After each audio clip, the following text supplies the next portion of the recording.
عندي واحد السؤال محيرني. دابا السبيطارات في المغرب ديال سورتو ديال الحومه، السبيطارات ديال الحومه، شكون اللي كيتحكم فيهم؟ الاداره، الطبيب؟ كلكم عارفين لاجون سيكوريتي هو اللي تيتحكم، هو اللي تيقرر واش تشوف الطبيب ولا ما تشوفوش، واش انت اورجون الحاله ديالك اورجونت ولا لا، واش خاصك شهاده طبيه ولا لا. كيتعامل مع لي باسون، مع المرضى بواحد لا فورس، واحد لاغريسيفيتي لا مثيل لها. يعني البوليس وفي قضيه التحقيق ما يقدرش يدير معاك بحال هكاك، دونك ما بقاش عنده حدود.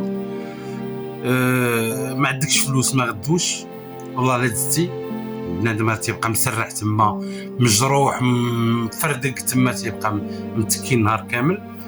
هو اللي كيدير لك الانترميديير ولا الوساطه بينك وبين الطبيب والمسائل هادو. الناس راه عارفينها.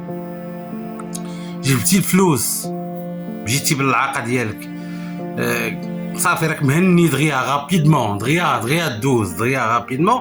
ما جبتي الفلوس غتبقى جالس في بلاصتك. حنا تنهضروا على سبيطار عمومي، ما تنهضروش على لي كلينيك بريفي وداكشي. دوك داك سيكوريتي كيستعمل العنف الجسدي النفسي باش يضبط هذوك الناس باش ما يتحركوش الضعفاء. الا بغيتي تشوف كيفاش كيخدموا مزيان، كيفاش الخدمه ديال لي زاجون سيكوريتي والشاف ديالهم وهذيك المنظومه كيفاش دايره، دير واحد الفولو ودير ابوني، وغندير واحد السلسله غتبين نهضروا فيها على كل شيء اون ديتاي، وداك الشيء صادم جدا. السلام عليكم.